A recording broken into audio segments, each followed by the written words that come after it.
Let's go watch it in 2D. No, let's go watch it in 3D. But if we watch it in 3D, then is it worth the cost? Hey, Maxie, let's go for a walk. I don't want to go to the vet! The vet? No! Dr. Francis specializes in behavioral disorders. It's my human that's nuts. I bring her a dead mouse right in the garbage. There's nothing I do good enough for you, mother! I run and I run and I get out, and I've gone nowhere. Nowhere! We start fires. The Secret Life of Pets 2, rated PG. Hello. I'm Adolf, and I have Jake with me. Hello. And we are doing the Secret Life of Pets 2 review. So as always, we'll talk about the 3D element first. Now, before I mention anything, I did not watch this movie. I did watch the first one, so I'm familiar with it. But I'm just going to help out Jake here. So, Jake watched it. What did you think of the 3D aspect of this movie? It was good. I mean, it's like every other animated 3D cartoon that's released in 3D. It has good 3D. This one isn't great, doesn't have any real pop-outs. It's just kind of there. No, nothing spectacular. I mean, there was nothing that was gosh wow. I mean, yeah, there were scenes where characters are climbing stuff and in some perilous situations. You know, there's nice pop-out, but nothing spectacular. If you like 3D, you will enjoy this. If you don't care for it, or want to save your money to see X-Men in 3D, go see that in 3D. Your 3D is much better in that, much more enjoyable. This, it's there. It looks good because, face it, animated feature is easy to make the 3D look great in production. So yeah, it just seems like, you know, a lot of the animated movies, they could look good, just not great, unless they put the effort in, like all the different How to Train Your Dragon movies. Yeah, this isn't How to Train Your Dragons 3D. This also isn't Madagascar 3, which has crazy, amazing 3D.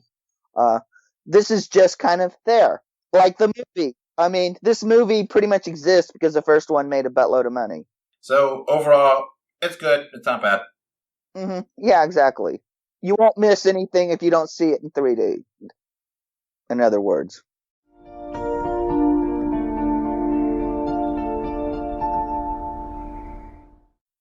All right, on to the movie itself. So, I'm just kind of reading from your review. You said this movie has multiple storylines. Is that correct? Mm-hmm. Yeah. This is like it looks like it feels like Illumination had a bunch of short skit movies, because, you know, in between their features they do all these mini movies that end up on their discs. Maybe some of them even show in the theaters, but and this movie feels like a bunch of mini short stories that are put together into a movie. Some of them fit together, but the one that goes to the farm, it doesn't really tie into the rest of the movie. So one story, he said, is with Katie, the Max and Duke's owner, gets married, has a kid. Another story with a white tiger. Another one with a ball, right? Yeah, there's basically the main storylines are you have Katie, she gets married and they have a kid.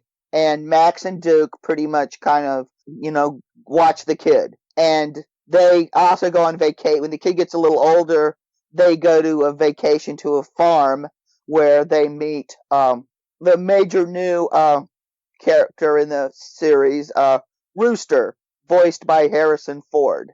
And it just, I was like trying to decide, is he supposed to be a caricature on male toxicity or what?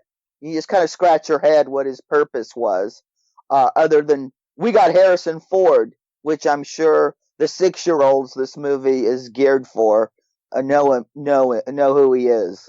I doubt it. So how's the comedy aspect? Is it really funny? Is it cute or what? It's some chuckles, but there's only like maybe one or two laugh out loud moments.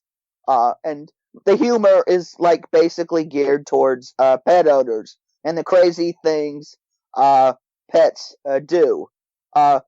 If you want to see a bunch of crazy pets and crazy pet owners, a deep dive on YouTube will probably get you a lot more lulz than this movie. So one notable change is that the character of Max, this Max was Louis C.K. As a main dog, and now he is Patton Oswalt. How do you feel about that? I think Patton Oswalt's an improvement. He really nails Max's anxiety, and he doesn't sound like a creeper. I mean, Louis C.K. Always had this creepiness to him, and some of his actions exposed by Me Too kind of show there was a reason why. But Patton Oswalt, the guy's perfect for Max. I mean, if you've ever seen his Mr. Peanut commercials, he's perfect. It's like he was always there. So does the change up the flow, the different characters? Like, did they all work well together? Mm-hmm. Yeah, they all worked well together. But like I said, then the other two storylines. There's one where Kevin Hart's character Snowball the bunny goes on this kind of superhero romp, and they involves him helping to rescue a white tiger from a circus. And then there's another one when Max goes on vacation. He leaves his treasured chew toy ball with Gidget to watch, and of course she loses it. That's not a surprise or a spoiler. You knew that had to happen, or that you would have no story.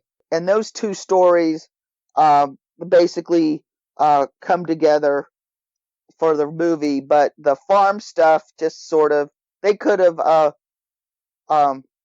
left it out. But it worked better than like the first movie, which basically had one story with a couple of side things, and was, you have to admit the first movie was really padded out.